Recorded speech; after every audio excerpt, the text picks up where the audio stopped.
Michael Gross. Getting down with Gooch. In the flesh, baby. Thanks for coming on. Oh my God, are you kidding?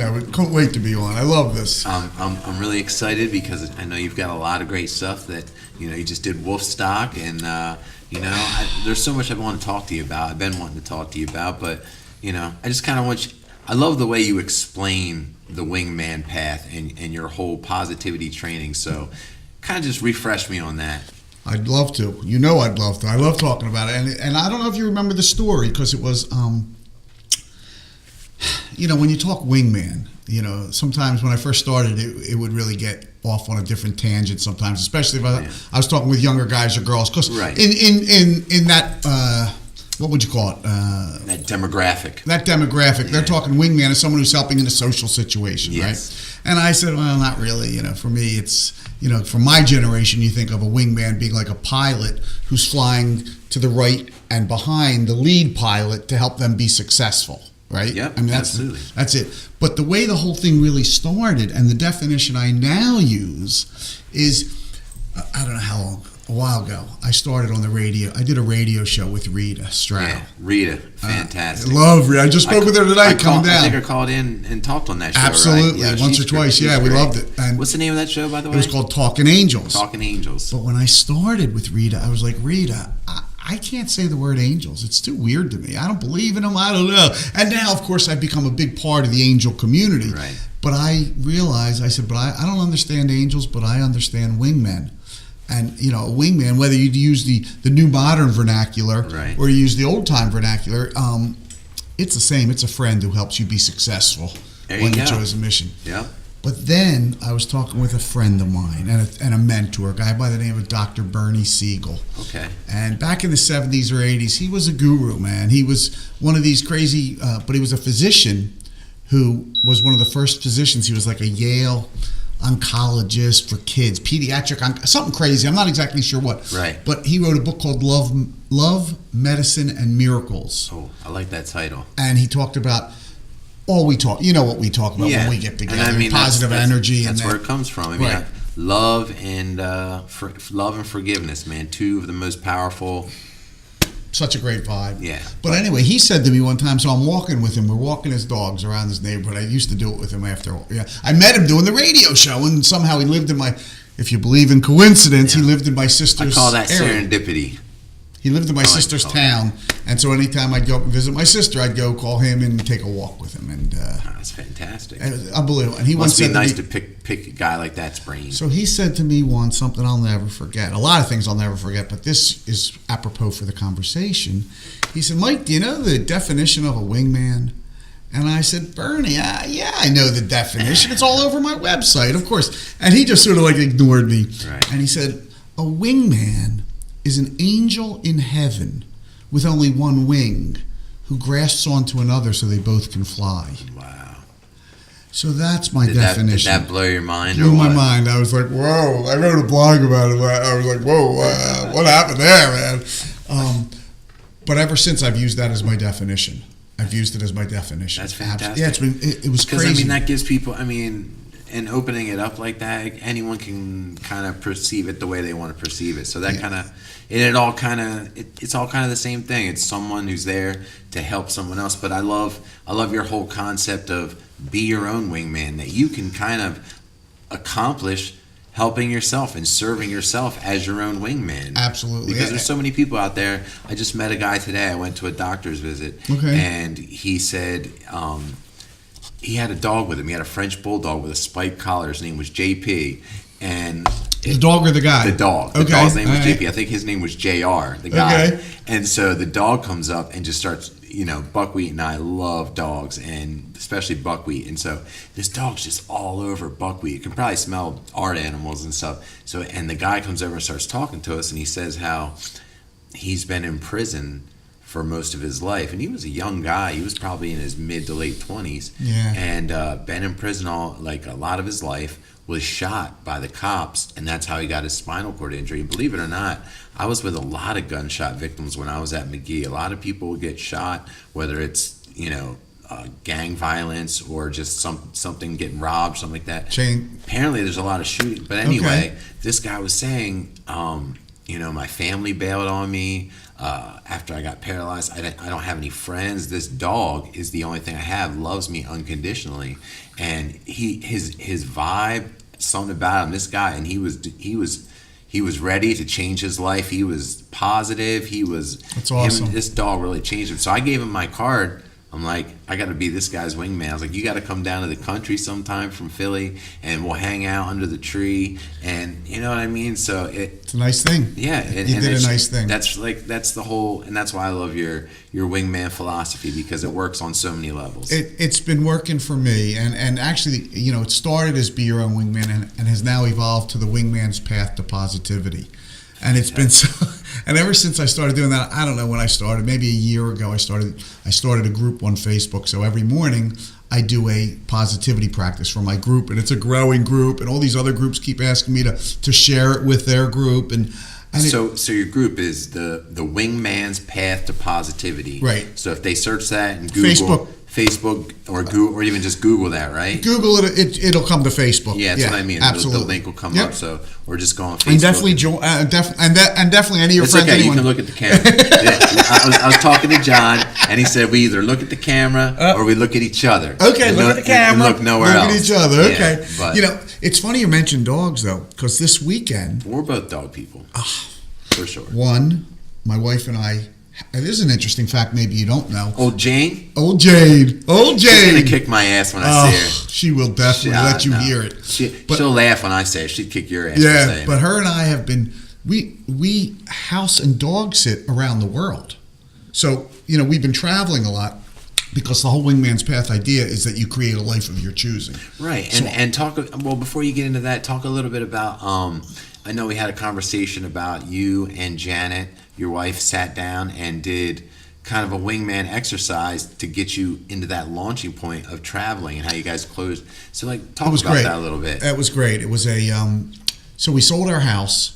And it sold much quicker than we expected. And by the way, not to cut you off, but I had no idea until I saw your post the other day that you had lost your business, lost your house, living out of your car. Yeah, that's inspiring, man. They were rough times. They were rough times. Hey, man, we've both been through some rough times, but look at us now. And you know what I say? I say it all the time. I do a practice around it. I say it's the best thing that ever happened to me. Yeah. And you know where I got that practice? You'll love this from, I can't really remember the guy's name. He played cornerback for the Eagles. Chip Kelly did not like him, traded him to Pittsburgh. Brandon, he was sort of shorter, and it was a Daily News article. I know he had Eric Rowe. Anyway, but he was supposed to be a first-round draft pick and a lot of money, and he hurt himself, so he didn't. Yeah, Chip Kelly, he's so smart. Traded away all our good players. Yeah, but you know what? We won the Super Bowl. Hey, it's just like we're talking about. Right? Everyone. You know what, Gooch? I'll tell you what I find, especially since I've been fortunate to be the wingman on the Wingman's Path to Positivity. Right? I say I'm a lucky guy, right? Because a lot of people I meet who come on the path and are looking for positive energy and that sort of thing. We all have our own Red Sea to cross, man. We all have a challenge that we got to get through, or what Joseph Campbell would call our hero's journey. Yeah. And what I have found is it helps when you're on a path with all of us. All us wingmates is what I say. All us wingmates, right? Yeah. And what we do is just share positive energy to help people. I find the energy is. I made a post just this morning about. You can't be afraid, even if you've been friends with someone for a while, if they're starting to bleed negativity into your life, just don't be afraid to cut them off, move on, and meet new people. You gotta constantly. It's like a shrub. You gotta trim off the bad parts and keep it growing. Positively and there's other like-minded positive people out there. But all right, so go back. But in 1 second, I have a practice for you with that because a lot of people might come to you with what you just said and say, yeah, but they've been a loyal friend to me for years and years and years, or something like that. So what I say is, yes, you have to put a little more boundaries on the relationship, of course. Or what I like to say is just confront them with what you feel. If they're bringing some kind of negative energy, or if they're doing something, confront them with how you feel about it. I like it. And if if you can't work it out, then then mutually move apart, wish them the best, but don't be afraid to do that, because I used to be afraid to move on from people, and I used to hold on to friendships because of nostalgia. Like, I went to school with this guy. Right. I mean, I hate hanging out with him now. He's nothing but negative. But I went to school with this guy, and we grew up together.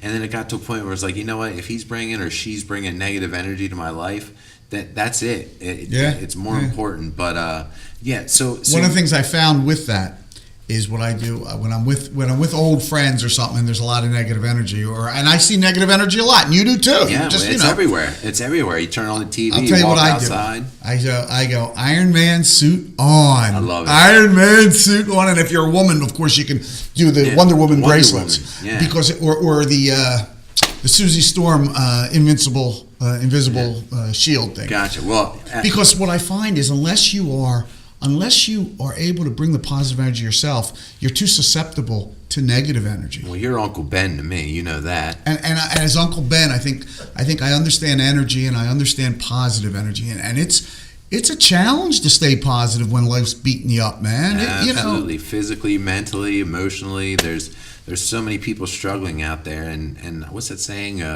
Be kind, for everyone you meet is fighting a hard battle. It's a nice saying, right? It's a nice saying. So I want you to go back, you and Janet doing the practice and launching off to where you start traveling, because that's great. That's really an exciting part of where I think the positivity and path to positivity really took off. It got supercharged from my perspective, watching you as a friend, objectively seeing you from where we first started to you doing the traveling and things like that with Janet. It was just, you could tell the energy change. So you can definitely tell. So you were doing the practice. So this is what happened. We sold our house. Sold a little quicker than we expected on a Friday. It was Friday afternoon. I remember it really well, like 4:00, and we're like, "What do you want to do?"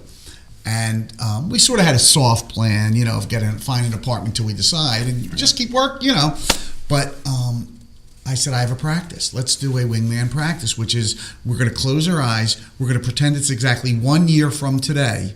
And we're going to start with the sentence while our eyes are closed. We're going to say to ourselves, what an amazing year I've had. And I'll tell you something. If people are listening with us, Gooch, I got to tell you, if you try this practice, you'll find it amazing. Because if you can start thinking about something, and I tell you, you know what I'm talking about. Yeah. If you can start thinking about something, I've kind of restarted it. You taught me about it. We had some sessions, kind of regressed or backslid, kind of stopped doing it, and you know what? I'm doing it again. I'm waking up every day. I believe in miracles. Yeah, I believe in miracles. That was a great one. Yeah, and just little things like that, and trying to, like you always say, find a, like we talked about all the time. The night we were at BB King's, backstage opening up for Walter Trout, sold out crowd.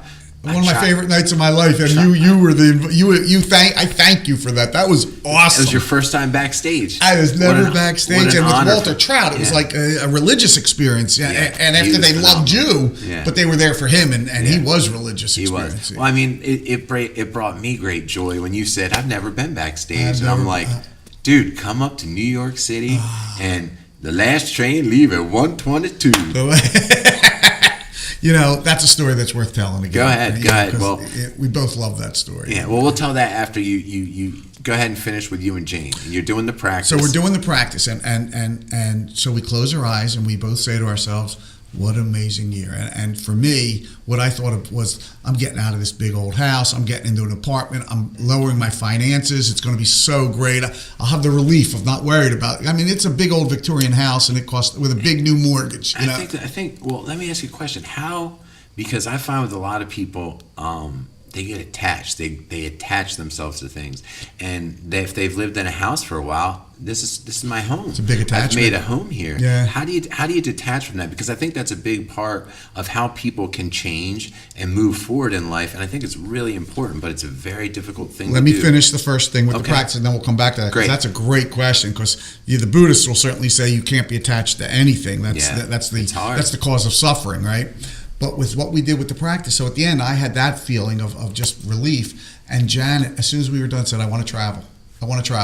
And so we got a inexpensive apartment in Thailand for 3 months. And all I started saying was, I'm going to practice what I preach. This is high vibration stuff.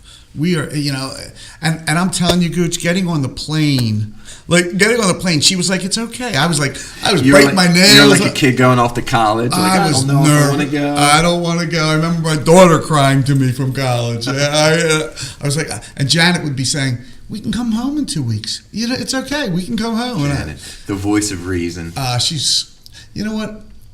She's everything, man. She's your rock. She is, great. Man. I mean, she's a great. I mean, I've only met her virtually through the phone and talking mutually, stuff like that. So I look forward. I'd like. We're in the jungles in Bali. Or yeah, something exactly. Yeah. I'd love to bring her on and do a show with both of you guys. We'll do that next time. You know what? She's valuable because remarkable. She gave me I always say to people that, or I say to her, I say, listen, so many people are thanking me and coming up to me, and that's been really weird. That's what we were talking about. Yeah, because I get the same thing, and I've dated, before, and I'm playing music, and when I get off stage, I make a point to try and make a connection with my fans because, if the music's great, that's great, but how many times have you gone to see somebody, and if they're an asshole or whatever, you're like, I'm not, I can't believe that. But if you meet an artist, and they're nice, and they're cordial and humble, you're like, I want to support that artist. Yeah. And it really makes a difference. Well, so, it's the same thing with what you're doing. It really is, and I say it all the time on the video, so I do these videos, every morning, which you've referenced, and I thank you, but I found that, I say often, listen, guys, you cannot, I took it from Brian Dawkins' Hall of Fame speech. You cannot do this alone. Yeah. You can't bring the energy all the time. What a great guy. You're going to get hit.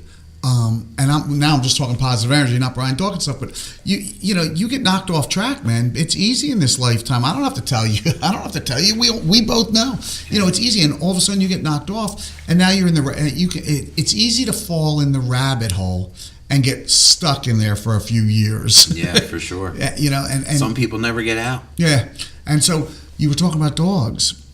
I did Wolfstock this week. Right. It was awesome. We had so much fun, and I did this presentation. And you mentioned unconditional love. That was one of the practices I talked about. They put me on the center stage. And Wolfstock explain what Wolfstock is. Wolfstock because I think it's a fantastic organization and event. It's Voorhees Animal Orphanage. Okay. Has been doing Wolfstock for 22 years. It's their big annual donation adoption drive. So right? if people want to look it up, they just look up Wolfstock. If they look up Wolfstock in New Jersey, they'll find it. WOOFSTOCK. You certainly can hit VAONJ.org, which is Voorhees Animal. Because there's animals that need to be adopted, and they can help you and steer you that way. The great part of that is 20 years ago, before they ever heard of Michael Grosser, the Wingman's Path, and having me speak there, Janet and I were moving in together and blending a family. And if you've ever blended a family or been a part of a blended family, you know the challenges that brings. And we adopted our dog, Monty, from the Voorhees Animal Orphanage. Wow. And so it was like, oh, man, I'm feeling the love. Full circle. And so, the love was there. I was like so honored and happy to, the full circle. I mean, it was just so wonderful because, he talked about unconditional love. He had unconditional love for all five of us. Each of us, it was great. That's great. Yeah. That's great. That's what I love about animals, man. They just the unconditional love that they bring, and it's like I can remember feeling very lonely, especially being paralyzed at night, laying in bed. Man, I can't get up, and it would give me anxiety and everything. And I used to have a dog, and his name was Frankenstein, and he always slept with me, so like that. But he What'd you call him, Frank? Call him Frank. Okay. Actually, we called him Stizzle Bop and Shallots, but that's just what my goofy friend called him. But anyway, but he, I got him when I came home from the hospital after being paralyzed, and when I was 18. Okay. My aunt Breezem, she brought me a French bulldog, and this is, Okay. And he was my companion for 12 years and everything. And then I didn't really have one for after he died, that I was really attached to, but I broke up with a girl about a little over a year ago, and she had a cat. We call her Sabbath Noodle, and I've rebranded her Mitza Brown. Okay. Same goofy friend gave her that name. The same one that did Stizzle Bop and Shallots. Okay. Named this one Mitza Brown. So, but anyway, this cat was a like a runt, and the mother disowned it. They found it out in the woods. Oh, and man. it was so small, and they nursed it back to Lucky health. they did, because that thing wasn't living out there long. No, and eventually she moved from place to place, and the cat was indoor, outdoor, different people. Finally, when she moved in with me, she lived with me for 2 years. We brought the cat in. Cat made itself at home, and when her and I separated, she was like, I can't take the cat. The cat loves you, because the cat and I bonded, and it just felt so safe and at home. And now it's just like, I come home, it comes running down the hall and jumps in my arms. It's just an unbelievable feeling of positivity. You know what? It's a great vibe, and when you're sharing that kind of positivity, that's what I think the game is really, Gooch. If I had to say what the Wingman's path is, it's a path of 1 minute positivity practice. 1 minute at a time. 1 minute at a time. Just and 1 minute a day. And you always say, what you put out, the universe gives back, and I truly believe that. And it's just like anything else. You have to have faith, and faith. I love faith. I'm a Christian, but anyone else who isn't, as long as you have faith in something, I think it makes you a better person. Well, now we're going to go religion on, not just and we religion, can, but I mean, like, have faith in good things happening, having faith in positivity. I have big faith in positivity, and believing in that works, and putting that energy out there and everything. But you did Wolfstock, and I watched you on stage at Wolfstock, and you were fantastic. That was a lot of fun. And I could tell the audience was giving you energy. You were giving them energy. I think you need that. And it's funny you mentioned it. I want to go back to the Christianity for a second, if I can, because it's funny. Not long ago, I was with a couple friends, and we were talking the Wingman stuff, and he was really into it, because I was going to their office. I was going to talk to their office, and I said to his wife, what do you think about, you're a wingman? She said, Jesus is my wingman. And I said, well, you can't get a better one. I mean, there's not too many better out there than him, right? And I said, that's good. As long as you have faith and follow what he says. Yeah, right. Like a lot of, I hate to say, that's how I am too, because there's some things in the Bible I don't vibe with. There's things about it I don't vibe with. I'm a big believer in science, string theory, quantum mechanics, but I think it's all tied in. But what I really feel is the teachings of Jesus Christ, unbelievable. I think the teachings of Jesus Christ. I think the teachings of Gandhi. I think the Buddha. And so I try to combine all that. But like you said, you're a Buddhist, right? And for me, and it even seems weird sometimes to say it like that, but I am. It's just how you connect with that higher power, that connectivity that binds us all, right? So I mean, we may pray different or believe different or do different practices. But in my opinion, as long as you have that faith and that positivity, it's going to push you a lot further than if you don't believe in anything, don't have faith in anything, and then just are negative.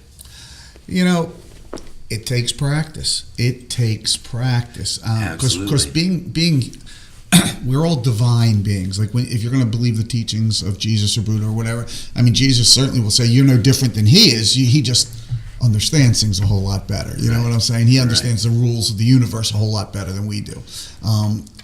But if you're going to believe what he says, where he says, the kingdom of God is within you, you're going to find the kingdom of God. You know what we talk about. You come out and you find it inside you. I believe. Do I believe in a higher power? Absolutely, I believe in a higher power. The question is, does that higher power, are you able to access that higher power? Right. Because we can access it. And the question is, are you able to? Are you open to it? Yeah, and I mean, there's a lot of great books and a lot of great things to read and watch out there. For instance, your Wingman Path to Positivity, there's the book The Secret, The Tipping Point. A lot of law of attraction. A lot of a law of attraction. Yes. Going to get into the law of attraction. Yeah. And I got, I feel like we're living proof of that. And our actions and our lives, our testimony, I think I heard a preacher or pastor say, there's no testimony without the test. It's funny you're saying, that's a great saying. No testimony without the test. That could be a practice. I got to tell you something funny though. So I was at a music festival, and the Blind Boys of Alabama. Oh. were singing. Killer. They're killer. And they man. said something about testimony. Will you take my testimony? I'd never heard that term before. And I was like, what? Wait, what? You'd never heard testimony? I never heard the term before, no. So, and that's what I mean. Like, I understand, obviously, I understand spirituality, and I really understand energy. Or as a guy said, a corporate client once said to me, wait, Mike, you believe in angels? And I said, David, yeah, I guess I do. I just call it energy. Just call it energy. Yeah. Well, I mean, my mom always says angels are all around us and they come in and out of your life. You're an angel to me. John Hone is an angel to me. I mean, like these. How do you like that, John? Yeah. Buckwheat. Buckwheat is. Right. Earth angels. I called him a saint the other day, and he's like, I'm not a saint. And I'm like, no. Because, sometimes, people have these perceptions of things, and I'm like, Buckwheat, you take care of me 4 days a week and help me with anything I need, and you barely ask for anything in return. You are a phenomenal human being. Yeah. Don't let anyone ever tell you Making that you a need difference. to be at some corporate job doing, and not anything against the guy that's doing who a loves corporate his job. corporate job, of course. I was in but- corporate for a long time. Exactly, but people a lot of times want to put other people down to elevate themselves, and I just tell them all the time, man, like you're doing it, you're living your best life right now, and what makes you feel good is helping. He loves to help me. I don't know why, but he loves to help me, and I couldn't be more grateful because I need the help. Yeah. He drives me here to do this. He drove me to my doctor's appointment today. I wouldn't have gotten there without him. I hear you. So. You know what? I talked about it today because you asked me about stuff Jan and I were doing. So we did a coffee talk the other day, and we talked about one spouse having success and the feeling of that when you're not that spouse. And we talked about it one time when I just lost my corporate job, right. and she was doing really well, and it's a different vibe. And she was talking about Wolfstock with that right now. And what we talked about is like someone seeing you on the train, and I want to tell you, the first time someone did this, so they're getting off the train and they turn around and they see me and they said, wait, I know you. And it was like, I'm Michael Gross. I thought maybe, I don't know. And she said, I follow you every day, man. You're great. How good did that feel? It felt great. And then she gets off the train. It was the Patco in the Philly. And the guy sitting next to me across the aisle with his young guy, your age probably, young wife, whatever, young kid. And he said, cool, dude, you're making a difference. And the other day, I did that as a practice. I was like, cool, dude, you're making a difference. And when you're talking to buckwheat, everyone's making a difference in their way. Yeah. And you strive to make a difference. Well, like I was saying before, I've dated some different women who they had a really hard time. Like I was saying, I love to go out and connect with my fans. So I'd get done a show, and people don't realize, especially for me, like I have to be in a zone. Like I can't go out and socialize before the show. I got to save my voice. I got to get in the right headspace. Okay. And then I go on and put on the show, and then I expend more energy going out and really trying to connect and make an impression with the fans. And then when I'm done that, then I get to the girl I'm dating, you know what I mean? So to her, it feels like, okay, well, you said hi to everybody in this friggin' place, and now you come see me. Oh. And, so I think that's great that you and Janet have a really good, and it's, I'm sure it was hard when you were down and she was up, and you're like, it makes you feel almost insecure and emasculated a little bit, maybe. Yeah, absolutely. And you've got to be able to handle that. That's what I talk about with things with rabbit holes. I mean, when you're talking vibrationally, if you're sending out a vibe where my wife's doing great and I'm doing lousy, the universe is going to send you more back where you're going to feel lousy. You got to change that vibe, and that's not an easy vibe to change, but it takes practice. Yeah. So we were going back to you are getting ready to get rid of your house, and I was talking about how people have these attachments to things. Yeah. So what was your experience with getting rid of the house that you were attached to, and getting rid of a lot of things, scaling down, which I think a lot of people need to do? Yes, a lot of people do need to do that. Scale down and purge. Yeah. Get rid of a lot of their stuff. And not like purge, kill each other. No, and it's funny because when we came back and we got an apartment now, but we got this inexpensive apartment so we can keep traveling a lot because we really are into the idea of it. So tell me tell me more about what that felt like, though. That's where I'm going to go. Yeah, okay, so go ahead. What was that like? Because I'm very interested in that, because I live in a house that my mom designed and we built it in 1997. That's even more of an attachment. And we're so attached to this house. And we often talk about maybe in the future we might move down south where things are a little cheaper and my music might do a little better. Makes sense. And things like that, and just for a change. But man, to leave our home that we built, it's just like I can't imagine ever not living there or someone else living there. But I think Jan had a harder time with it. I did not have a hard time at all with it.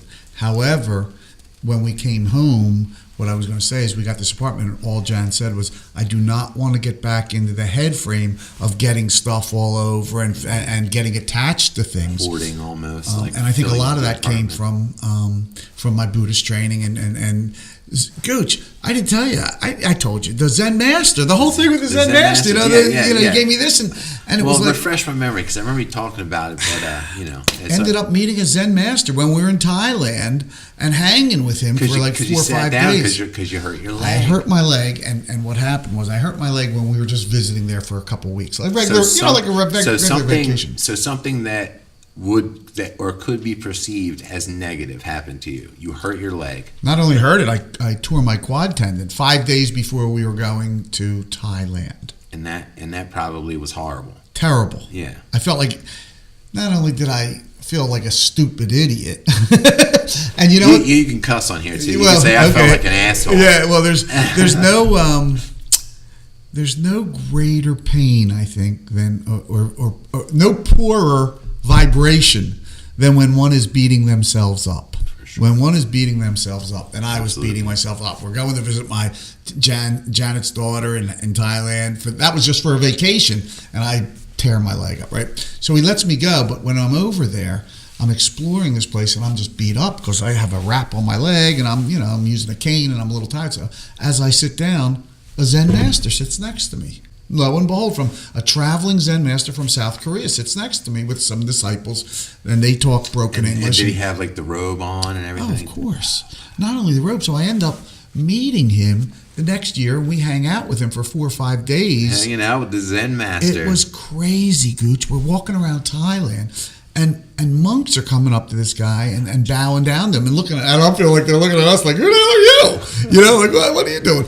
And I said to the woman, the disciple, I'm Mr. Gross. No, I said, why are they bowing down to him? They don't know him. He's from South Korea. These guys are Thai monks. And he said, they feel his energy. And I was like, I feel his energy too, actually. It's pretty good energy. It's like, and I've met him every year since then. We go back and we hang out for a few days, and it's interesting because I talk about that I'm teaching positive energy, and that I want to practice what I preach, and I think I am doing a really good job. Right. I'm not doing as well as him at practicing that. You know what I'm saying? He's a Zen master, but he's the one who brought me to Buddhism and being able to not have attachments. Yeah. Not have an attachment. You can't.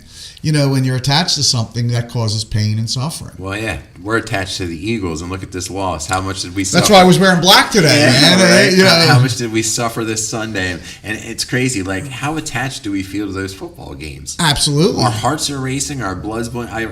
Buckwheat, he's always liked the Eagles, but I've really gotten him into the Eagles, I gave him one of my jerseys, and we watch the game every Sunday, and he's a really passionate guy, and he gets loud and yells, and why are you not running the ball, or why are you not done? Like, why are we so invested in the, but... Hey, Gooch, I'm in Bangkok watching the Super Bowl at 6:30 a.m., drinking beer and in a bar. Yeah, it was fantastic. Crazy. It was great. But I think it's just, believing in putting yourself in something that's bigger than you is really... It's a real connection. Now let's face it, you want to talk energy, when the Eagles win, the Philadelphia area, including where we are in South Jersey... I cried. ...becomes very...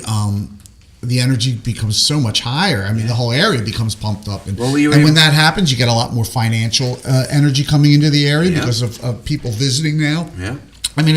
It's energy, however you want to look at it. We were even talking about Carson Wentz, how when he got back out on the field this year, you just saw a whole change in the entire team. Yep. Everyone just elevated their game, and he went out there, and as soon as he started making plays and everything like that, ducking under guys, doing pirouettes and throwing the ball from the sideline and stuff.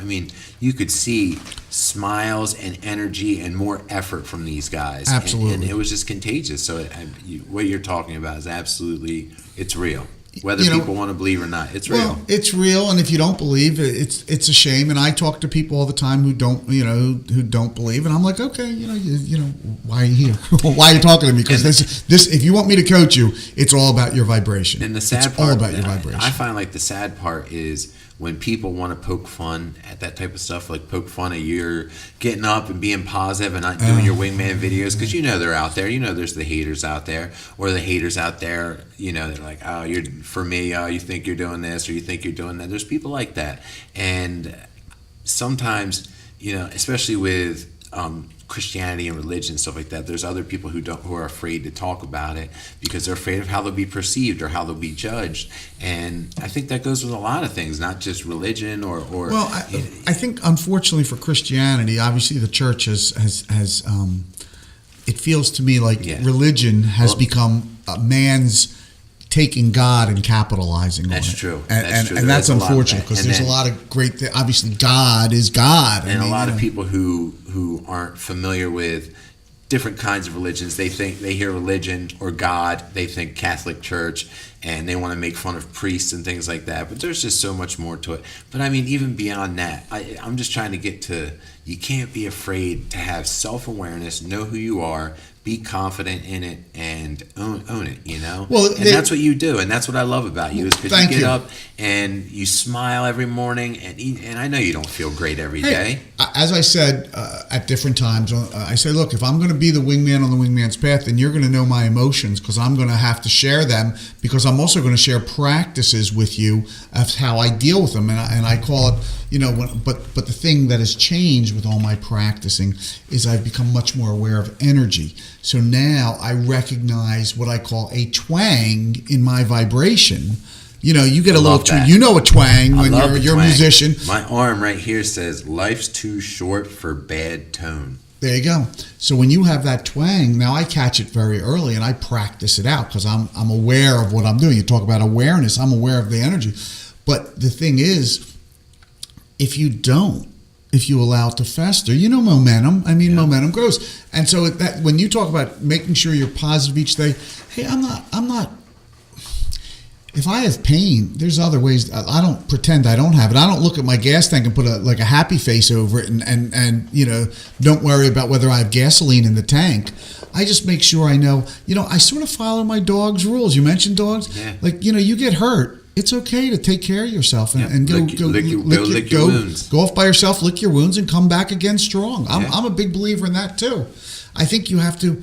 What I'm saying is you have to take care of yourself, and you have to get yourself. When I talked about the Iron Man suit, you are no good to your friends if you're in a negative vibe. If you're not in that place where you're coming from positive energy, you're no good to them. And the problem is, of course, their energy can get inside you. So when I say I put my Iron Man suit on, I just put it on so no negativity can come in. Right. And then I can see clearly, and I can help my friend much or my client or whatever it is much more clearly. Does that make sense? Absolutely. Yeah. I would think you do the same. I remember that, and I need to start doing that more and putting on my Iron Man suit because.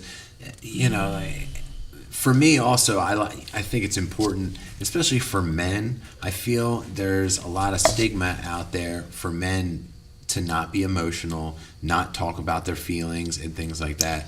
And I talk to my grandma, my friends, my mother. Right. Like I talk and I get it out, and I feel better. I feel like. Just like we go to the bathroom to get the waste out, I feel like it's important to talk and get the waste out. It's a good analogy. And get that toxicity out, because if not, you'll end up letting it build up to the point where you explode on a person you don't want to explode on, or say something you don't mean. Yeah. And so I think that's another reason why. Well, you have to figure. It's no different than. I don't know. Let's say you're a salesman or a single guy going out with a girl. Right. Let's say you're a single guy or a single girl going out on a date. You can feel if that other person has a desperate vibration. Yep. You can feel it on them. A dog certainly can feel your vibration. So if you can feel your own vibration and not worry about what is reality in your physical reality, just worry about what your vibration is. Well, it's funny, what just popped into my head when you said that is it has to be something. It has to be real, because dogs pick up on that. They train these dogs to pick up on when dogs know vibration. When soldiers are having anxiety from Sure. PTSD, these dogs will go over and lick their hand and just let them know everything's okay, and it calms them down. And or a dog can also smell fear. Fear, yeah, Absolutely. So I always say, we're cavemen. We have these 5 archaic senses, touch, sight, smell, taste, hearing, and everything. And dogs can hear pitches that we can't hear. Of course. Dogs can pick up on vibes that we can't pick up on. So there's something there that we're not seeing and hearing that we have to work to try and find a way to tap into. Well, and I say you can just do it by just joining me on the Wingman's path. Like, it's amazing because I hear of people who run into hard times and they're down or worse, the Anthony Bourdain type of thing. And my wife will say I'm very simplistic, and I say, if they were just on the Wingman's path for a month, they'd be they'd be smiling because they'd realize how, when things aren't going well. And I'm not, when things aren't going well, it's a challenge. I'm embracing my challenges. You got to embrace those challenges. There are no problems. There's only challenges. Yeah. You know what? I've become very. Don't you smack that guy? I keep hitting it again. Right? Don't you? Are you Italian? I'm not, but maybe I am. Maybe I got some DNA I said going you're like there. Joy Behar over here. You're talking with your hands. Anyway, I find that if I can control my vibration when I'm in that, in my physical reality. So in other words, if I'm broke, but I can start sending out a vibration of feeling wealthy, but that just doesn't happen. I mean, you got to practice it. Yeah. Can I give you an example of a practice I once did? We talk about, did we once talk about covetous or jealousy or? We have. I mean, we've talked about a lot of things, but so I'll give you an example. I was probably smoking some weed or something like that. If you were, I'd probably with you. Yeah, so we might not remember it. But I'll give you an interesting story. One time, I came up with a practice that I still do all the time, and I think it helped me more than anything else. I was driving down the shore to play poker with a friend of mine one night. I mean, it was late, 2:00 or something, and we're driving down, and he says, "You're not going to believe it. I got a check today for $1 million." I said, You got to check today for $1 million. For $1 million? Well, whatever. You got to check for $1 million. So we got to check. And I'm like, seriously? Like what? And that green eye envy comes up. Like, I want $1 million. Why aren't I? And so I said, you know what? I got to change that vibe, because if I'm having a jealous vibe going out into the universe, the universe is matching it, sending me more to feel jealous about. Yeah. So I was like, I got to get this vibe out of here. When you understand vibration and energy, you got to change it. Yeah, you got to become happy for that guy. So I said, I'm going to celebrate Al. There you go. I'm celebrating my buddy Al, and I said, I'm celebrating him, and I did it celebrated in 2 ways. One, his joy at getting that check and the relief and the just everything that meant, of course. Because when you can send pure joy out, like you just said, the universe matches it and sends it. And we both know that money solves a lot of problems, but money isn't wealth. No. There's a whole lot more that goes into wealth, in my humble opinion. Since I've been doing this, and I feel wealthy. Since my wife and I have been traveling for the last few years, someone said to me, did you? I was at a spiritual, a healing, psychic and healing expo. Okay. And someone said to me, was Rita there? No, she was not there that day. Okay. But this woman said to me, "Did you hit the lottery or something?" And I said, "I hit the spiritual lottery. I hit the spiritual lottery. I understand. I like that. I understand what that means now, because it's just a different vibration. It's a different vibe, but it takes practice to do. The other thing I was going to say is, you mentioned law of attraction, or one of us mentioned it, and I'll take credit for it. Okay, there you go. I celebrated the fact that I'm with a friend of mine, or I'm with someone who just got a check for $1 million. By law of attraction, means I'm getting closer to $1 million, right? Absolutely. So you got to figure out a way to massage your vibration so you believe it, and it's more of a positive. Yeah. Like a spin doctor, I guess. Yeah, and that's what somebody like Carson Wentz and Nick Foles, seeing what they went through, to bring it back to sports, since we both love the Eagles. Sports and love the Eagles. The way those two guys just support each other. Yep. And you can see they're like, we are a quarterback room, and we approach the games as we're teammates. Just because I'm not on the field doesn't mean I don't have a purpose. And a lot of people don't know that the second string quarterback runs the scout team. So the second string quarterback will kind of imitate the opponent of the upcoming week. So the second string quarterback has an extremely important job. Let's put it this way. And obviously he stepped in and won the Super Bowl. There's not too many times a backup quarterback is going to take a team and win the Super Bowl. You have first time in history, right? I mean, maybe there was one other time. I think the Giants. I forget who it was. Was it the Giants or San Francisco? Somebody else did it. Phil Simms was the starter, and he went down. Jeff Rutledge, Jeff Rutledge, maybe I forget his last name. But it's like I said, you can't do it alone. You cannot do it alone. But the teamwork. With a great team, anything is possible, and they were a great team last year. Yeah. It was so fun. They were so fun to root for. So fun to root for. I mean, if McNabb and those guys would have won it back in the day, I would have been happy, but not nearly as happy as watching these underdogs and watching the camaraderie with these guys and the next man up and Carson Wentz getting us there. It's sort of like the '93 Phillies. They had that camaraderie, and they had, and that's when you talk about chemistry and that type of thing. Again, still love those it's guys. Vibration. Every time I hear John Kruk call a game, it's just like this guy is awesome. Right. It brings you back, but I think that's the power of emotion. And when you can get it working for you, and you know what I mean. You get that. You do it when you get on stage and Absolutely. You're singing. You get that vibe going. Yeah. It's like a religious experience. To me, I always compare it to having a superpower. Like, I feel like I have a superpower. I play music. I'm a blues man. You could play. First of all, how many people want to play guitar or play an instrument? I love the blues. That can't, and then I can't. And then those that do, but maybe only do it as a hobby. And then there's some that do strive to make play music in a band, but maybe it's not very good. And I've had everything that's happened to me, and I'm so blessed to have these wonderful musicians who are my friends and from Philly stuff, and they respect and support the music that I write.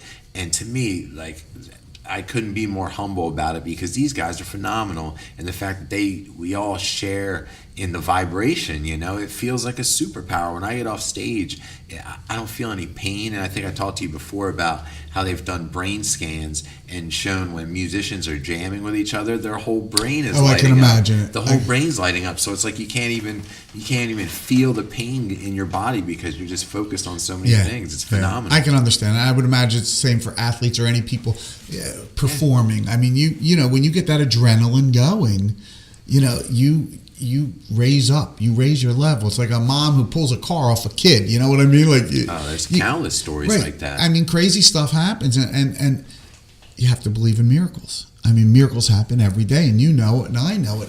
But they're not going to happen if you're not going to see it, right? If you're not going to believe it. They say, I don't know if you believe this one, but they say the Indians did not see Columbus's ships when they were sailing up to the island until they got to the sand, and they didn't even see the ships because they were so unaccustomed to looking at something like that, right, that they couldn't even see them. They couldn't even see them in their physical reality, because that's a whole law of attraction thing. And like Wayne Dyer will say, when you change the way you look at things, the things you look at change. Oh, that's phenomenal. What a great, say it again. When you change the way you look at things, the things you look at change. That's a great saying. It is a great saying. It really is. And sometimes, like when you in your Wingman videos and things, that you'll say something like that, and I'll have to pause it and just really kind of reflect on that. Thanks. Because you put out great messages, and I love them because they're sound bites. It's not something that's long and drawn. It's not a Tony Robbins. You got to spend $100 or more to go, and it's you can just free every morning. It's free every morning, and you know what? It's doing as much for me as it's doing for everyone. I was just at Wolfstock. That's right? how I feel like about doing the podcast and playing my music. It's doing just as much for me as it's doing for other people, and that's why I named it The Motion, Gooch and The Motion. I was thinking about that when I was driving down. The motion gets the energy going. Yeah. Absolutely. And my mom, I got to credit her for coming up with that. We named it The Motion, and it was because my buddy just thought it sounded good. Okay. The Motion, like there's motion in a band, and I said, it's a cool name. And we played our first show at World Cafe Live, and it just went on. We were in the van afterwards talking about how great it was and how the I think I was there that night. You were I there. was. It was a great night. A lot of my friends were there. It was a great night. And yeah, you remember it was great, and the opener sounded great. It was Chris Paterno band, and they were great too. They sounded phenomenal, and all the energy was good. And I was like, and I always make. Wait, did you have a female singer there too? Yeah, Brooke DeCaro. She was played great. piano. Yep. Yeah, she was wonderful. Shout out to her, another local artist from down here in Jersey. She plays all the time. She's great. That's great. But so I like to make a point when I get on stage, really thanking the opener and thanking the servers and thanking the sound engineer. Not a lot of people thank the sound engineer, because if the sound engineer is shit, you sound like shit. You can play the best show of your life, but if he's not mixing your sound right, you know, it's just like our conversation right here. If we didn't have the wonderful John Hone from Life After Television, who hates us, you know, saying anything nice about him or looking over in his direction, but he, you know, without that, it just doesn't go. And that's what the motion. So my mom says, you know, that's how you should market the motion. The motion is everybody. The motion is the people who are sitting in the front row, the people who are sitting in the back, the people who are serving the food, the bartenders, the people who sold the tickets, everybody, you know, and they're all part of the motion. And if they're all, who doesn't want to be a part of something positive? It's like I say with the Wingman's Path, I say, look, I have a responsibility now to this path, and I'm a wingman, and I'm a just wingman. Like you're a part of the motion. I'm a part of the motion, right? And you're a wingman. You know, I'm a wingman. As a matter of fact, you want to know something funny? I always think when I think of you, my buddy, Petey. If for those who don't know, I call him Uncle Ben because he reminds me of Uncle Ben from Spider-Man, who was the wise sage. And uncle. I appreciate that. And you know, I think it was maybe the second time we hung out and we were talking on the tree. I said, "Man, you just give me this Uncle Ben vibe. That's, you know, you just have this way of shaping things and putting things into perspective." So I appreciate you saying that. You know, and I know you love the vibration of Uncle Ben, right? Love the vibration of Uncle Ben, and I think we started talking about it because I was saying, you know, Gooch, you've got a real light coming on inside you, and you've got something to do. You are Spider-Man. That blew my mind when you put it that way, because I never thought about it. With great power comes great responsibility. You know, the Spider-Man saying. Absolutely. And, it's an honor to be called Uncle Ben, but it's you have a job to do now and a responsibility to do. I hit the mic this time. I saw you. So we're even. All right, but go ahead. So, you know, it's like I say on my thing, you can't do it alone, but now it's my job or my role is to be the wingman on the Wingman's Path. It doesn't mean that I'm more positive than any. Well, maybe it does. Maybe it means I have to make sure I am leading people to a path of positive energy. And sometimes that's not an easy path because we go through a lot of pain in this world. Yeah. I mean, I wake up in pain and I think, you know, like I had to go to the doctor and come to this podcast today, and it seemed like a mountain. So, I wasn't feeling well this morning, and as the day went on, I got to the doctor's office. I saw a bunch of people I knew from the hospital. They gave me hugs, and then I saw the little hugs dog. Are good. Then I saw the little dog.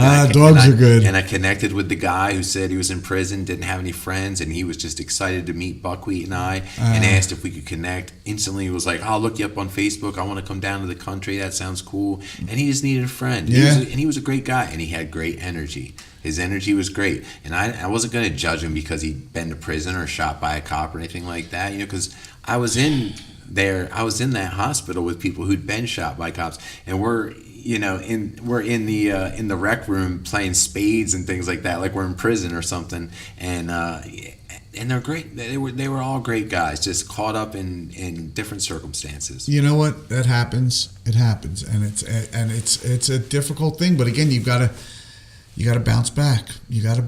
And it's not easy, you know. But especially when you're talking positive energy, keeping that energy going when you're going through a rough time, when you're in pain, like you just mentioned. I mean, that's not easy to do. And I'm not saying, you know, so many people say to me something about, well, I'm just thinking positively, and I'm like, dude, you know, I get back to thinking your gas tank is never going to go empty because you put a smiley face sticker on it. You know what I mean? It's going to be empty soon. Don't tell me you're thinking positively, because that's not thinking positively. Yeah. Well, I'm so glad you mentioned that, because that just brought up something amazing in my mind. I met a guy. So I went to this festival, and I don't know if you know who Robert Randolph is, but Robert Randolph and the Family Band, he's a very famous musician. Okay. He plays pedal steel slide guitar, 13 strings, and he rips it like Jimi Hendrix or something like that. Wow. And That's a big compliment. He plays with Dave Matthews. His album just came out, and he had Darius Rucker doing a single with Okay. him. I mean, he's big. He's big time. And I was at one of his shows, and my mom read in the paper that he sometimes brings guests up to play. Okay. And so I brought my guitar, and I was like, I'm going to show off, because I had backstage passes. And I was like, I'm going to play backstage, and hopefully he's going to notice me. Now, I would never do that now. This was like before I even had a band. Well, he sure enough noticed me and asked me to get up and play with him on stage. No way. And I got up in front of about 10,000 people, and the energy was so good. I didn't even know how to play very well then, but the solo I played, it came... It comes through as you. they say, the Holy Spirit took over. Yeah, You know, yeah. and it just and they all started smiling and rocking. The audience was, and That's this great. energy What a just feeling. built. But I met this guy, Mike Haney, there, and he had a very troubled life, and he had turned it around, and as I knew him through the last. I guess I knew him for about a decade after I met him that day, and that was Right. probably maybe 14 years ago or something like Okay. that. And he used to say, some people are glass half full, some people are glass half empty. I'm just happy to have a glass. Yeah, that's And a great saying. How awesome is that? You know, when someone's been through pain and suffering and heartache and their Red Sea or Yep. quite a challenge. Just happy to have a glass, man. Right, just happy to have a glass. And I think you hit on it when you just talk about thanking people. I think people always ask me what practices I do all the time, for myself. And most of them I just do when I'm videoing in the morning, Right. whatever practice I do. Whatever I do. comes to you Yeah. sometimes. But when I can't think of one, like, oh, I should practice this or that, and I start babbling back and forth, and your mind starts racing, I always calm it right back down by saying, just say thank you. Just say thank you, and just start thinking of things you're thankful for. I mean, of course, my parents taught me that, but really my grandparents who are still alive, God bless them, 87 years old. I just went to the mall Monday with my grandma to celebrate her 87th birthday, and my birthday's next week. You know what she bought me? No. A Michelin S throwback Reggie White Eagles jersey. Oh, that's a nice jersey. That's a nice jersey. Because I'm going to the Eagles game this Sunday. Are you really? Yep, and I'm going to the game when they play the Cowboys because I have this great friend who's like an older brother, and the company he works for gets him tickets. So it's like I'm just putting out the positive energy, and things like that are coming back. I love when that happens. But anyway, back to thank you. My grandparents, they just, when I go down there, they turn the TV off. They come out to the table, and we sit down and we talk. Oh, it's nice, Gooch. And you're a lucky man. And they might put on some country music, soft or something like that. We'll eat dinner, or and they love to converse because that's what they did. They didn't have all this stuff back in the day. Yeah. Looking at your phone and watching TV and the hustle and bustle. And specifically my grandfather, who was a grave digger, he had his own grave digging and funeral business where he'd do the tent and stone stuff. I started working for him when I was 12. So I'm going and setting up these funerals and then sitting in the truck and watching these funerals and these people come in and they're sad and everything like that. Yeah. So that was sad. That was heavy. But what I really got from it were the other workers, the other guys who were like the vault company and stuff. When the funeral was over, they had to get in there, tear down their stuff and get out of there. My grandfather always made sure that we went over there and helped them. That wasn't our job. We didn't get paid for that. And seeing the level of respect those guys had for my grandpa, everybody knew him, and we call him Pa, or Wimpy. Okay. And he's a Korean War vet. He was actually at the Battle of Pork Chop Hill. Oh wow! Which I don't know if you're familiar with that. 40 went up, 17 came back. I was just going to say that's a big fight over there. Yeah, big battle. 40 were there, 17 came back. He was one of 17. Wow. I may be a little skewed on the numbers, but it was roughly that. Gooch, but they taught me please and thank you, and that has gotten me further than just about anything. Yeah. I go into any, if I'm on the phone with an insurance company or I'm at a medical place or anywhere at a show, and a woman or a man is trying to, do something for me. I say, hey, take your time. Or a waitress, hey, take your time. No rush. Relax. Relax. And I see the disarming and the relaxed feeling that hey, thank you, hey, no worries about it. Thank you very much. I really appreciate you doing that. Thank you. And it does something. It creates positivity. Like you said, it creates that energy.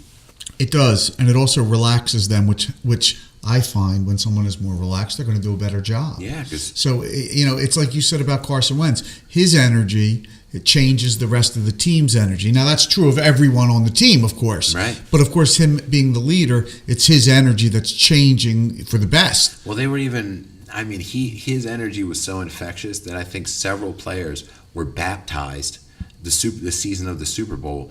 Zach Ertz, I know specifically, was baptized because of Carson Wentz, and I know a lot of those guys are very into... very religious people, yeah. very religious guys. And Carson has the AO1 Right. audience of one Ertz, foundation. and, of course, Matthews just came back. They were good friends Yep, with that, too. and whether you believe or not, audience of one. That's just like such a great concept. It's you're performing for an audience of one. Tune everybody else out because you're living your life for whatever that greater power is, and what greater message is there than that? And for bringing a football team together, and it Or worked, any team. and it worked, and Yeah. I credit him, even though he didn't play those last couple of games. If it wasn't for him, they weren't getting there. Well, not obviously. only that, but I credit him with a lot of the camaraderie in the locker room. That's what I and, mean, And yeah. among the guys, and the next man up mentality. I think you have, when you create a team like that, when you can get people connecting that kind of energy, you're tough to beat. Yeah. You just, your momentum takes over because you're lighting up your energy. It's like your board's lighting up, and then when it does, everyone on the team's board, and you know what, Yeah, I always love that saying. Why not us? Why not us? Why not us? Why not us? And a lot of different teams have used that over the years, but it's true. And like I think about that with you and your positivity training and things like that. Oh, why not? I see you. Not exact. I mean, I say Tony Robbins, but you're not exactly him at all. But I listened to something he said. Someone sent me a video, and I was watching. He's great. He's great. Gary Vee. There's a bunch A of lot guys of guys that do who are great at it. it. But I see that for you. I see that for you with patience and time and just continuing to do it. I see, and just like I tell my friend Ariel, who's my massage therapist. I know Ariel. You know Ariel. She's a phenomenal person, great vibration. She's a wingman. She's a wingmate. She's a wingmate. Yeah. She's a wingmate. And she loves your and she's your great. ethnicities. And I love her posts. and yeah. she started massaging me years ago before she actually even had her license. We were just friends, but she loved to give massage.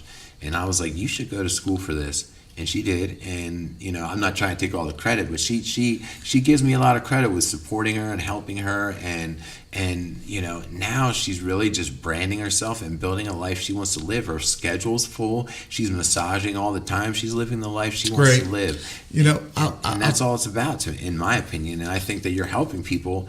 You've helped her. There's no doubt. I've helped her. She's helped me. It's reciprocal, I talked about a Is practice. that the right word? Typical? Reciprocal. John, John, is that the right word? No, it's I'll have to Google. That's not the right word.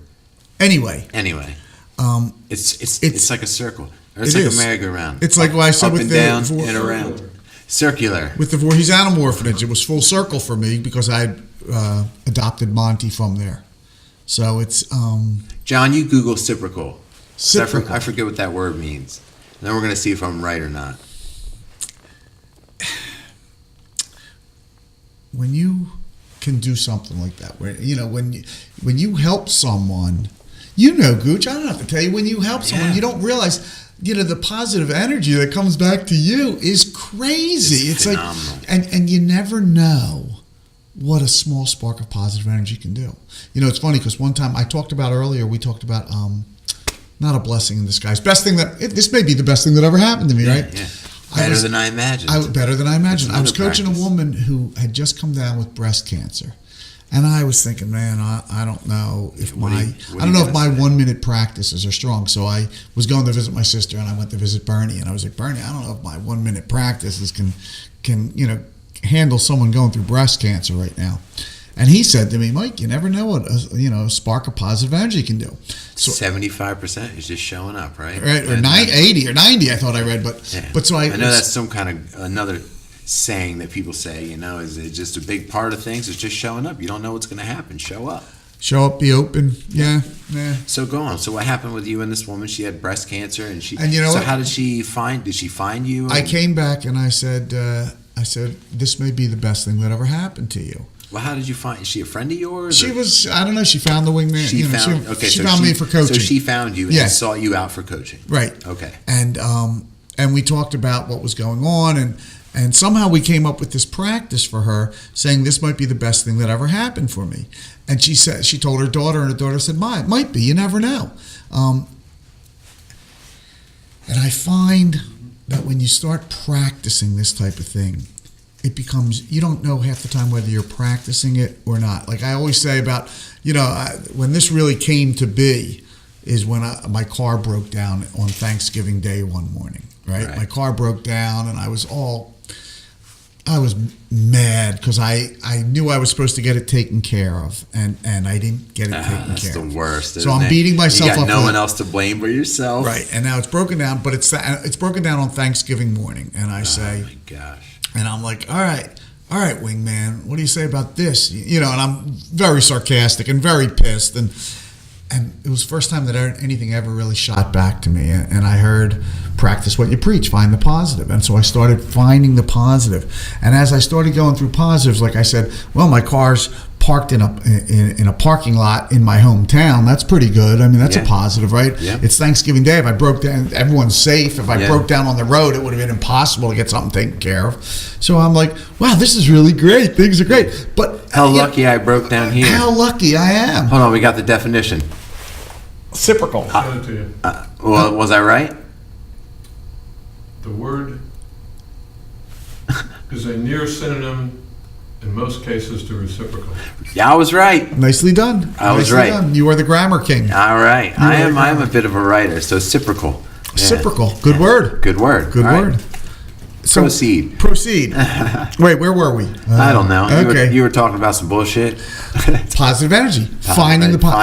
Breaking down your car broke down. Car broke down, and so now all of a sudden I'm coming back and I'm saying, all right, that's pretty. I came up with 3 positives, and then I came up with like 3 more, and by the time I was done, I'd come up with 9 or 10 positives, and I was like, wow, this is amazing. It's not like I'm happy it happened, but wow, this is amazing, and I am looking back.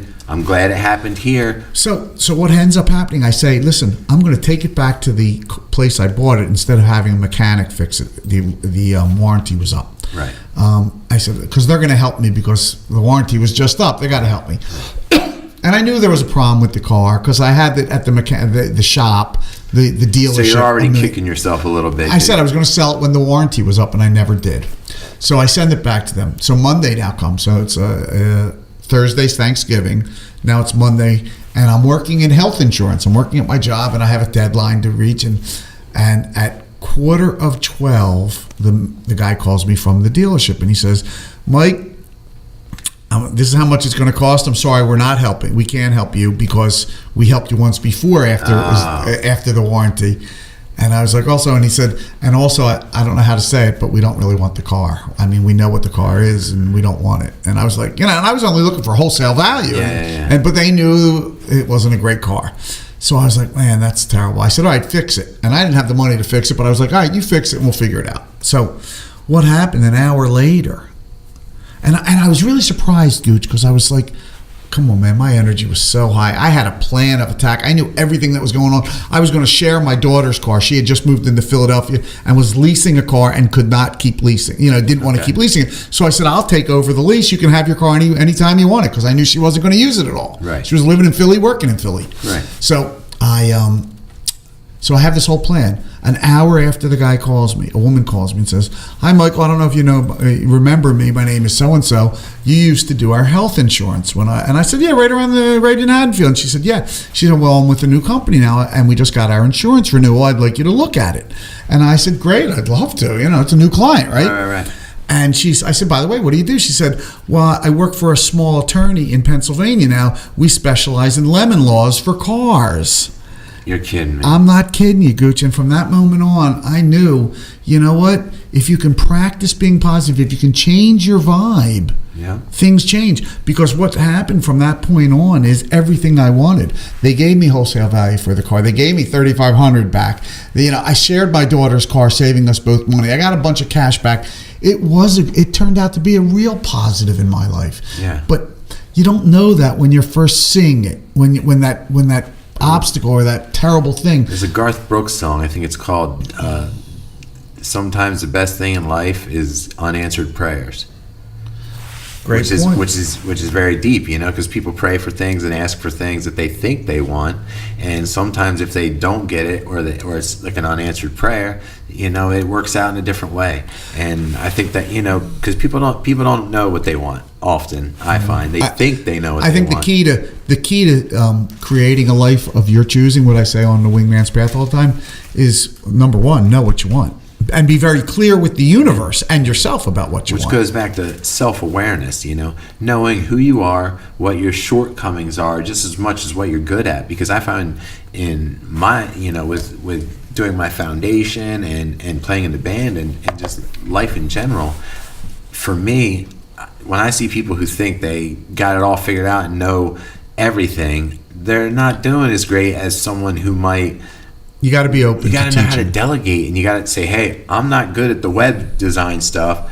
I'm going to find somebody who is, who believes in me, and that I believe in them, and it's going to work for both of us." I mean, I love that. You're here as my friend, but also you have, your Wingman's Path to Positivity. You're trying to promote and grow and everything. So it's been great. It's a mutual thing that we're doing, and we're happy to be here. We'd be happy sitting at my house. How many times did we do that? Yeah, we sit at my house and talk like this. But right now, we're going to be. Yeah, I love the setup. By the way, you got a cool setup here. Yeah, no one even knows where we are. We're in this dingy basement, or are we in a studio? It doesn't look dingy to me. I think it's so cool, man. It's cool. But no one knows. No one knows where they are. It's the magic of life after television, baby. Oh, life after television. Yeah. Good job. Good job, sir. Good job, John.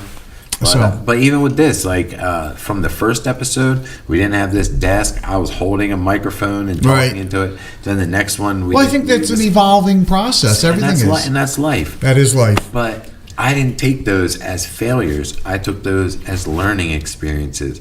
If we didn't have those learning experiences, we wouldn't have got to today where you and I are sitting here. The backgrounds look good. The lighting's good. The microphones are good. And it's just going to keep getting better. And we're getting more efficient at how quick we set up. And now we're going to start bringing in, it's going to bring more guests when we start putting out the show and they see it's a quality program, Right. And that's what it's about for me. It's cool here. And speaking of all the lighting here, and failure, right? Because sometimes we get so carried away with failing, or you mentioned failing. It's not failing; it's learning a lesson. Mm-hmm. I always go back to what's his name, Thomas Edison, who invented the light bulb, right? And when he did, I think I may have touched this again. And when he did, someone said, "How did it feel to fail 1,000 times?" And he said, "Fail 1,000 times? I never failed at all. I just found 1,000 ways it didn't work." Yeah, right. And it's such a different view of that, isn't it? I never failed at all. Like Michael Jordan says, you miss 100% of the shots you don't take. You miss 100% of the shots you don't take. I mean, it sounds so cliche. It sounds like a platitude, but there's a reason they become There's a lot of platitudes. There's a reason, though, that they're platitudes, because they're true. They're little nuggets of truth, and you can just say, you can toss it aside. But if you take one of those and you turn it into a practice, you miss 100% of the shots that you don't take, and you really think about that and you lock into it. It just makes you like, I gotta take a shot. I gotta take a shot. That's nice. I like what you just said. You lock into it, because I say, these practices, I like them to become meditating. I like it to become a mantra for myself during the day. Like I believe in miracles. You just sort of, as you're driving, you say it a few times. You just keep it going, and sooner or later you're sending that vibration out, because it gets into your subconscious. I mean, you and I both know, how easy it is for something to get into someone's subconscious and them to start beating themselves up because of it, having a pity party. Yeah. And I'm not saying stuff doesn't happen to people and you don't go off by yourself and lick your wounds and get yourself strong again. But you've got to. You can't let them win. Yeah, well, I mean, I think another, probably a platitude that they say a lot is it's not about how many times you get knocked down, it's about how many times you get back up. Yeah. And I take that to heart, because I've been knocked down with my spinal You've been cord knocked injury, down with a lot, leukemia, my dad passing away from cancer, and I'm so proud of my mom and my family and how resilient they are, and my friends, That's nice. and just how resilient and how how much it's put things into perspective for us. And as much as I suffer with pain and different things and the inability to do certain things, I'm happy. I feel grateful to do the things that I can do, and I focus on that. And a lot of it's about, when I do motivational speaking or I go to talk to people, I talk a lot about acceptance and self-awareness and accepting the things that you can't do. Right. Whether it's financially you can't do it, physically you can't do it, or mentally you can't do it. There's such thing as intelligence, and then there's emotional intelligence, which isn't talked about enough, in my opinion. Yeah, I think you're that's the real lesson. I think you're very in touch with your emotional intelligence. I am. Yep. I am. Well, talk about that a little bit, because I think it's important. I think when you can understand your emotions, I mean, that's really what it is. You're climbing the emotional ladder, and it's not, it's not that I haven't been beaten down and at the bottom of that emotional ladder, and I, once you are, you have an understanding of that. So I meet people and they're coming from a hard place. I'm not telling them to think positive at that point. Right. I mean, there's pain there, and you've got to figure out why the pain is there. Yeah, and because there's a lot of people out there who are kind of promoting fake positivity, I call it, and like the people who kind of, you're seeing, and people have to realize Facebook and Instagram and those things, you're watching people's highlight reel. You're not that's not always their real life. I say people see me every morning, and I'm traveling around the world, and I'm here and there, and I say, my internet life is a whole lot better than my real life. Yeah, right? That's me too. Or someone once said to me something about their challenges, and they said, well, maybe if I didn't have my challenges, my physical challenges, I'd be positive too, or something. And I said, let me tell you about my challenges. Yeah. And at the end, he said, man, I'd kill myself if I had your challenges. I've heard I said the same thing. Yeah, I'm sure you would hear that.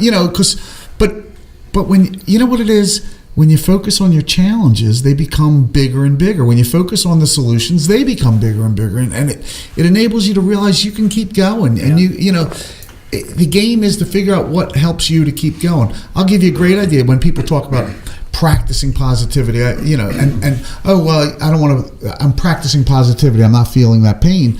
I always go back to Rumi, who is I don't know if you know that name. I think he's a 13th century theologian and philosopher and poet. I'm not familiar. He wrote a great poem called "The Glass House," and what he compared in this poem was our body. This being human is a glass house. Okay, and every emotion comes visiting. You never know who's going to knock at the door. And no matter who it is... You can't control the way you feel a lot of times. Right. No matter who it is, invite them in for some tea. So invite them in, ask them why they're there. Even if it's...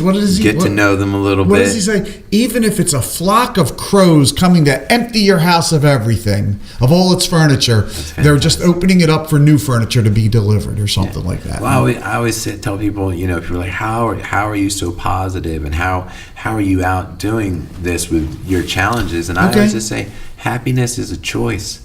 It's a choice. Happiness is a choice. You can wake up. That's a platitude, but it's a good one. But it's my choice. It really is your choice. I mean, look at Nelson Mandela. He was in jail for 27 years, and there's other people that I've seen. There's a lot of who've been imprisoned, but they didn't let their mind be imprisoned. And you control being happy and being sad up here.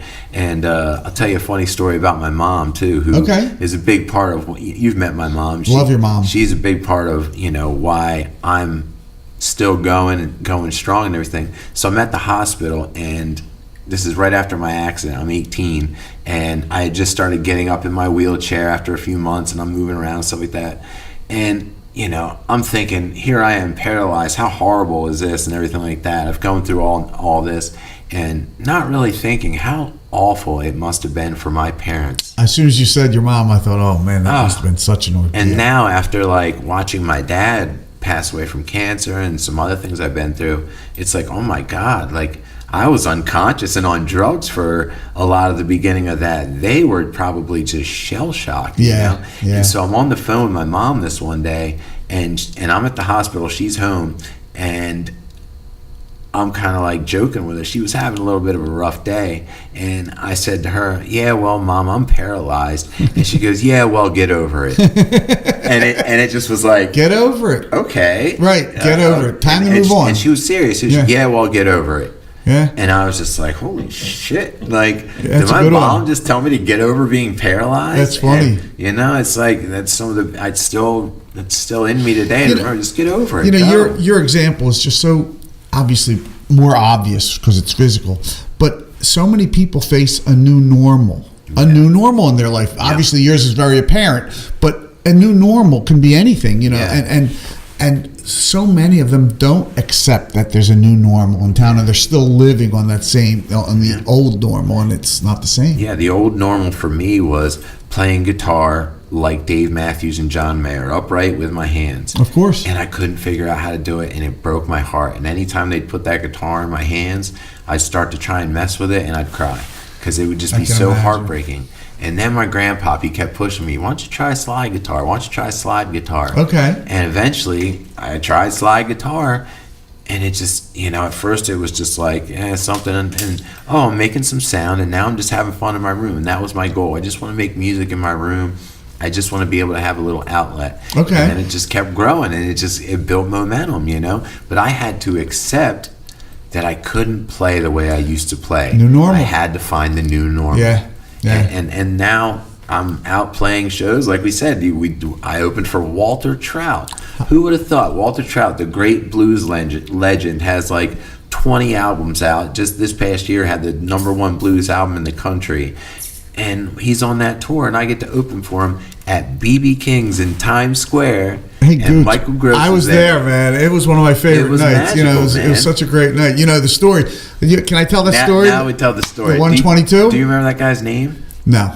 That's even better. No. It's even better if he doesn't have a name. I don't know. Can you describe him? What did he look like? He was a big black guy who was working on the train. Like with one of the. But had that friendly vibe. Oh, he was great. He was such a great guy. We were talking. Yeah. So he had he had one of those Like a fluorescent vests. Yeah, okay, I got you. And then the other guy was the Dunkin' Donuts guy, and so we're talking about, and he's standing there talking to the Dunkin' Donuts guy while I'm buying a water or whatever for the train, and somehow, they must have said, where you going? I was telling him I'm going up to B.B. King's on Broadway, and he goes, and the construction guy looked. He had these glasses, and he said, oh, you're going to have some fun. You're going to have some fun tonight. And I said, yeah, I'm really excited. Never been backstage. And, he goes, oh, you're going to have some fun. And I said, this is going to be great. And he goes, just so you remember, the last train leaves at 1:22. And I said, 1:22? I was like, nah, that's okay. I'm not going to be around at 1:22. And he goes, and he lowers his glass and goes, the last train leaves at 1:22. Sorry, I didn't mean to scream. The last train leaves at 1:22. And it's so funny because clearly I remember when the last train leaves. The last train leaves at 1:22. Oh, it was great. And it stayed with me to this day. Because I did leave really late. And I don't know about 1:22, but I think I caught like a 12:22 train. Well, I remember because I had never seen Walter Trout live either. And you and I just like looking up at him like it was like seeing Jimi Hendrix or something like that. He was just something, man. He just roared through that set. And his band was hot and just like the audience was into it, the venue, the sound guys were. Yeah, it was amazing. Yeah, I'll never forget that. One of the and best I'm not nights. a music person. Yeah. And I told my wife, I said, you know what? I stood there for like 20 minutes just watching. She said, you stood watching music for 20 minutes? I said, it was like religion. She loves music. Yeah, right? she loves music. And I was like, yeah, I couldn't move. I just couldn't move. I didn't want to. And that's when I could have walked backstage too, and all the fun going on backstage. We could have hung out backstage. We were eating food and hanging out. But I remember, I'm like, where's Mike? I go out, and you're just like, yeah. looking up at the stage, That would be me. And then I go next to you, and I'm like, yeah, what is this guy? When he started playing the guitar, it was phenomenal. I was telling someone this story. You'll like this. I was in Alabama visiting my daughter and son-in-law. They lived down there at that time, and somehow I met some guy, and we were going something about a blues night. I said, "Oh yeah, it wasn't long ago. I was backstage with Walter Trout. A friend of mine opened for him. He goes, wait, you know Walter Trout? And I was like, no, I don't know Walter Trout. I was backstage, and he was talking about, oh man, that guy's great, and I was like, yeah, he was great. It was It was fabulous. And he has a great story too. He had I believe, a liver transplant. Oh, wow. Maybe just a few years ago. It wasn't long ago. He wasn't sure he was going to make it. Oh, wow. And he had a liver transplant.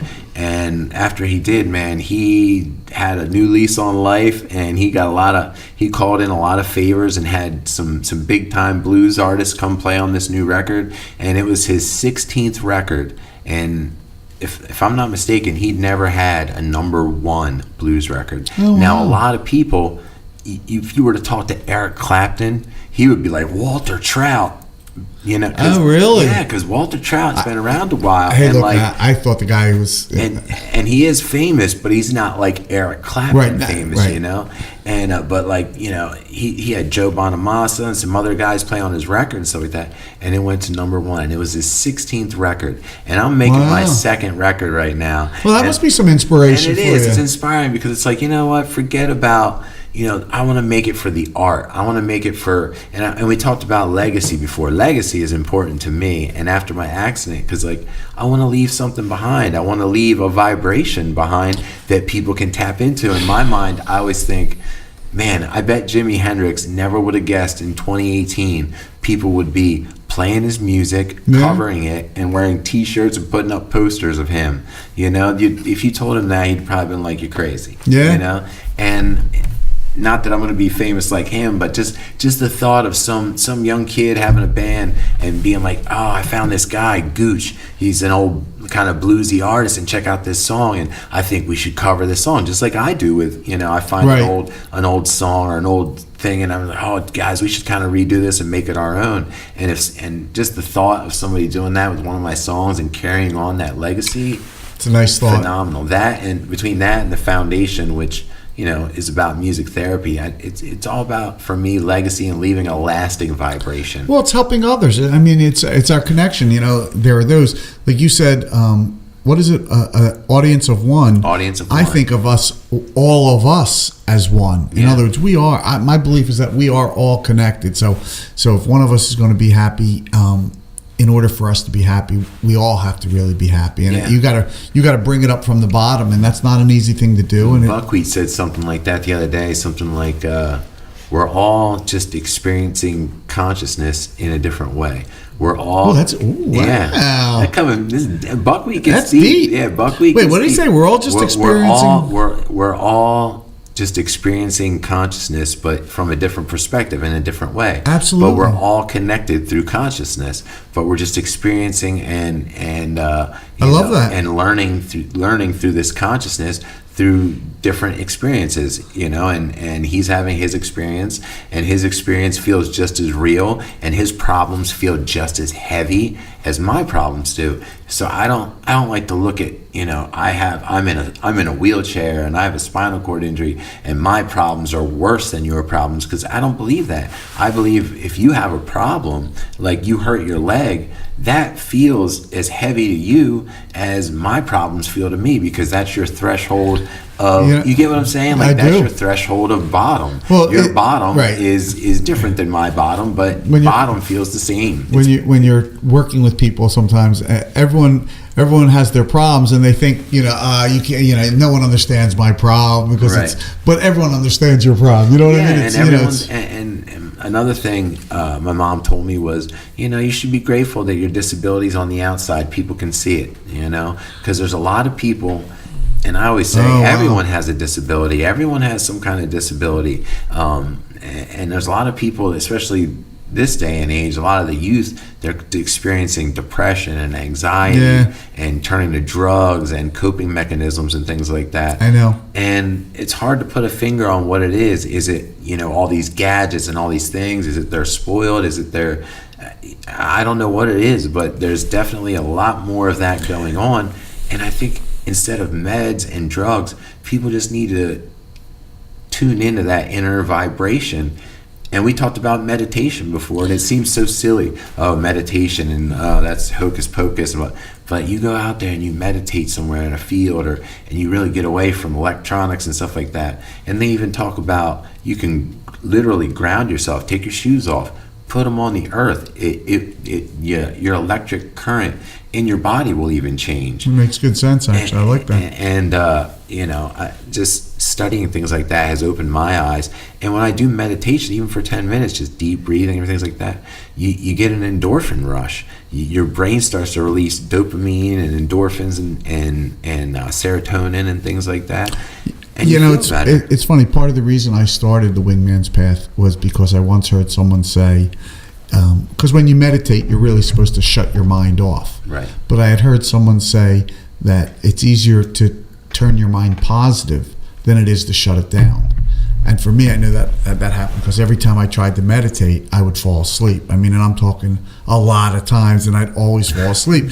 And now, since I've done this, since I've raised my vibration up a little bit, I am able to meditate. And of course, that takes you to a new level. Yeah, my fifth grade teacher, I don't know if it's true or not, but he always used to say, it takes less muscles to smile than it does to frown. I've heard that. And I don't know if it's true or not, but I remember early on having a conversation when you started doing your Wingman videos, and I remember me telling you, I said, I think you should start every video with just that big smile on your face because it's infectious. And it is, man. And my mom and I, we laugh about it because, oh, look, here's Mike. And hey, baby, welcome to the Wingman's Path to Positivity. And it's funny, as I just said it, I went into a smile. It's become like just by saying those words, I smile. And by smiling, you know what happens. You mentioned endorphins, serotonin, all that. Yeah. You become happier. It's a scientific fact.